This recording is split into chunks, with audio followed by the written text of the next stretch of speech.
Supervisor Chan. Thank you, Madam Clerk. Colleagues, today I'm introducing a in memoriam for John Elberling.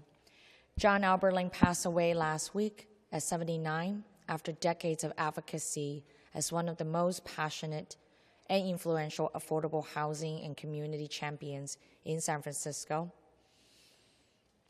You know that he was a force of nature in the city when even his foes didn't wait to announce his passing online. Many know John Elberling as the president of Tenants and Owners Development Corporation, also known as TODCO. He joined the group in 1978 when it had started construction on one of its first senior housing buildings. Today, TODCO owns about 1,000 units of low-income housing in the Southern Market, where John dedicated his legacy, ensuring that there is a place for low-income families, seniors, and artists to thrive as they continue to face gentrification and real estate speculation.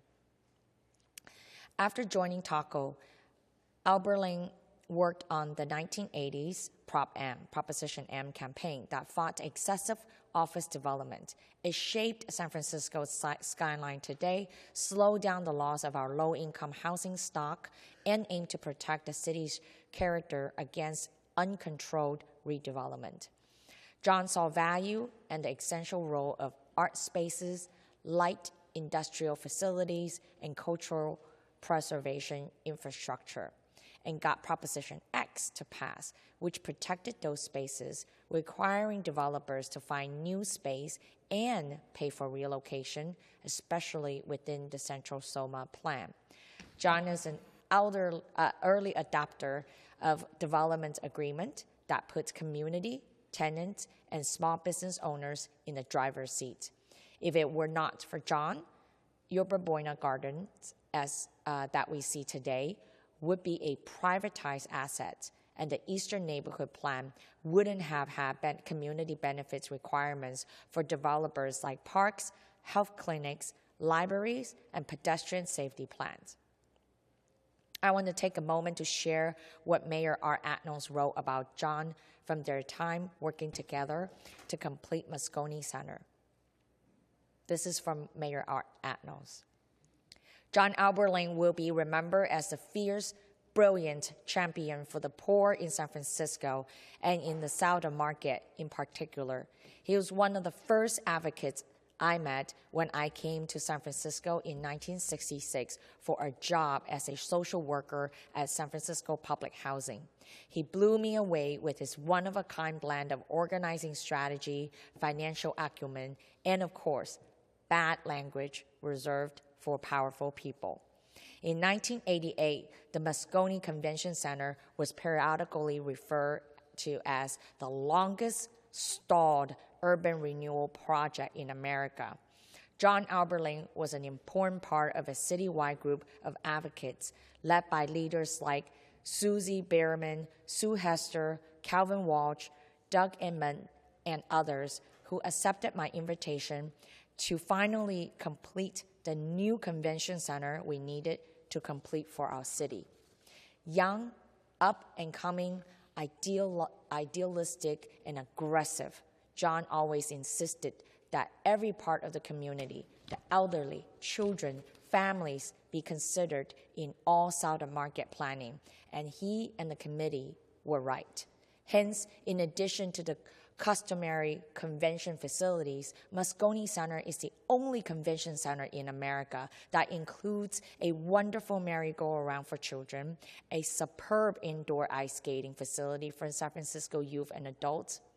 As John continued to grow into a top-tier, low-income, and affordable housing developer, he invented new strategies to support TODCO, aims, and objectives. John convinced us the Strict Streets Redevelopment Project reflected the power of community vision for our city and the Southern Market in particular. And he was right. The project has reversed the historical displacement of redevelopment and proved to be one of the best in our city with attractive, affordable housing, community centers, parks, and a school. John was never afraid to speak the truth to power. And this is what I say as a supervisor, and who has worked with him as a legislative aide and also then again as supervisor. I say that John was never afraid to speak the truth to power, and the critics that call him a power broker, kingmaker, or obstructionist reminds me the same way that people could criticize Rose Pack. Same. John Elberling, everything that he did was to empower the community. He believed in a city that is supported by everyday working class people. He did not live in a life of luxury and chose to reinvest every penny into community, find ways to uplift tenants' voices, and to compete with and refute multi-million-dollar special interest political messaging. And so for that, I say, John Elberling, rest in power. The rest I submit. Thank you, Supervisor Chan. Supervisor Chen. Thank you, Madam Clerk. I also want to express my deep condolences for the passing of John Elberling. I didn't know John personally, but I do know that his contribution to community development, affordable housing, and anti-displacement work in San Francisco is considerable. Many projects in San Francisco has been transformed for the better because of his advocacy. San Francisco takes pride in the legacy of our community development movements, and this week we lost a community warrior. Finally, I would also like to express my gratitude to Supervisor Chan for her lovely memorial for John Elberling. Although others knew him better than I did, I would be remiss as the District 6 supervisor not to acknowledge the outsized role John Elberling played in shaping neighborhoods I represent, and far more importantly, serving residents and families I represent, countless hundreds of whom likely would not be my constituents today, but for the passionate advocacy that was John Elberling's life work. As a District 6 supervisor, I have come to appreciate TODCO for being well managed and forging cooperative relationships with its neighbors. I have also come to know many TODCO residents as friends, neighbors, and fellow parishioners at St. Patrick's Church.